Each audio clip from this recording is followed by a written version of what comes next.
Hello, my name is Antarctic Mike.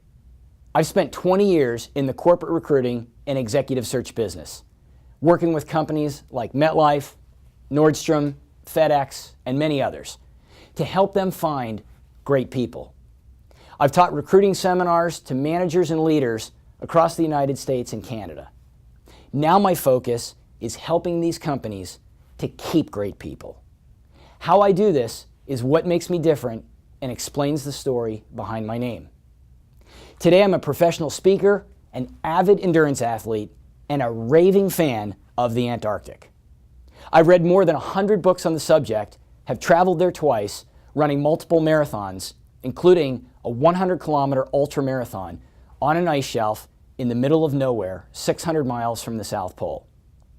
The story of how I trained for the Antarctic inside a commercial freezer in San Diego reached millions of people around the world through many media outlets, including ESPN, CNN, Fox, CBS Early Show, Sports Illustrated, and many others. The question I hear all the time is, Mike, why Antarctica? What's this got to do with me and my business?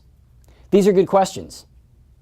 The reality is that my speaking programs are not about Antarctica, cold weather, or marathon running. This is just the setting where the stories take place. What's really important here are the principles and the drivers of these stories and how those relate to businesses and the people who run them.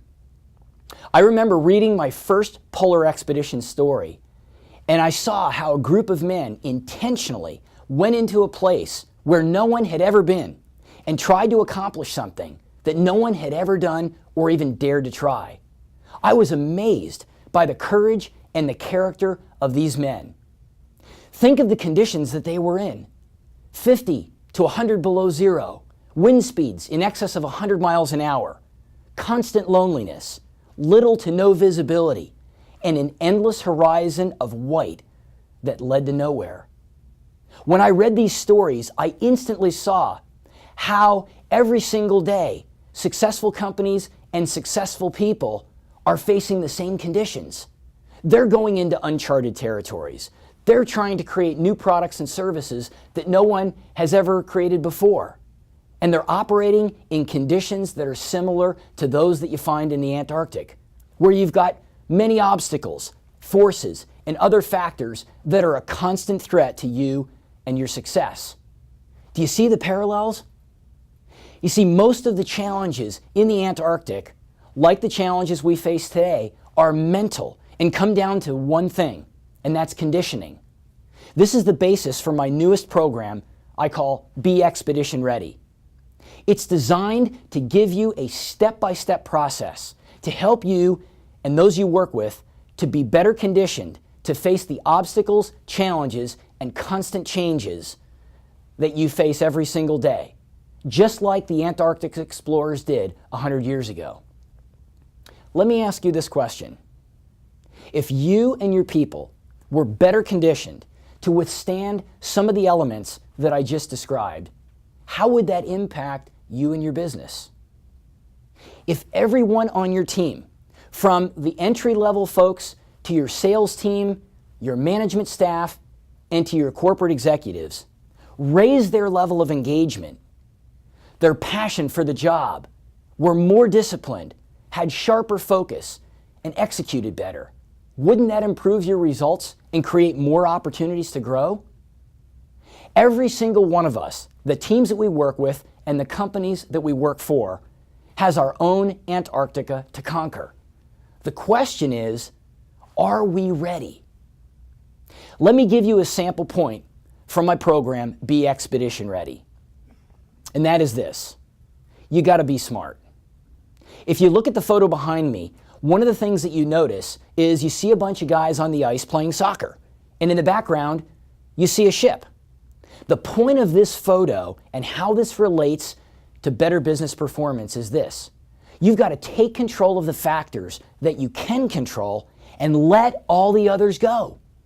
You see, in this story, Shackleton, who was the leader of this expedition, knew that the biggest threat to his men and to their success was not the ice, the lack of food, or the cold temperatures, but rather the mental well-being of his men. meaning that he had to keep the minds of his men continuously moving forward. In order to do that, he had to harness the things he could control and let go of all the others. Playing soccer was something he had control over. Games and fun could keep them occupied and could keep their minds moving forward. The ship stuck in the ice was a factor beyond their control. You see, obstacles come suddenly and unexpectedly. Sometimes you can control them, sometimes you can't.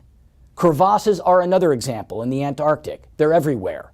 They're a constant threat to men and their expeditions.